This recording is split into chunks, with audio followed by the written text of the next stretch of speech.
In the latter part of the 19th century and early 20th century, St. Joseph was in its golden age, booming with industry and business. Many ornate homes and mansions were built during this time period by the city's prominent figures. As we moved into the 21st century, many of these homes were left in disrepair and faced the wrecking ball. Recently, 3 of these homes have been saved and restored or renovated into working businesses. The Gothic House, the Lemon House, and the J.C. White House have all been saved and offer an open door into the past.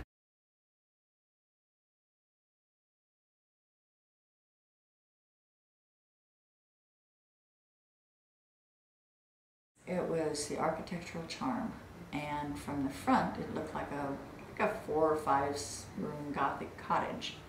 And I love small historic buildings, especially ones with the character, the potential that this one had.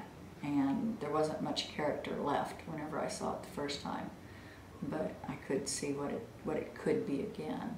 And then all of a sudden I got into it and I noticed that it had an extra 1,200 feet onto the back end that from the front you cannot see, which of course adds to the charm and the usability of the building.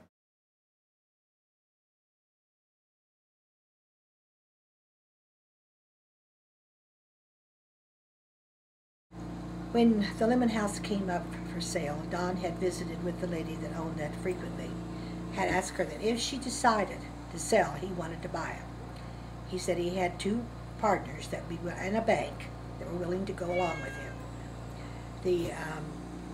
It happened, and we did what we did. We bought the Lemon House and proceeded in about 2 years' time, converting it to apartments. That is the only way that you could possibly handle that big of a piece of house, that large of a home.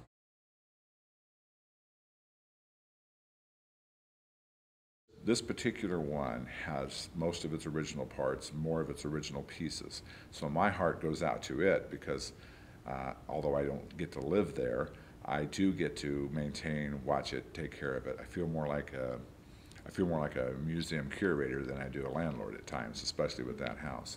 And eventually I'd like to have the house more open to the public. And I don't know how I'm going to do that just yet. But my ultimate dream would be that I would live there and run the first floor as a public house or something, where people can come and have events and have lunch.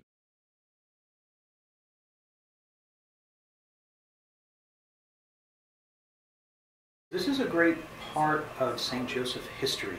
I think a lot of people have forgotten how prominent this city was at the turn of the century, how important this city was for the turn of the century. This was the last chartered crossing of the Missouri River at the time of the Louisiana Purchase and all of that. This was just such a prominent city.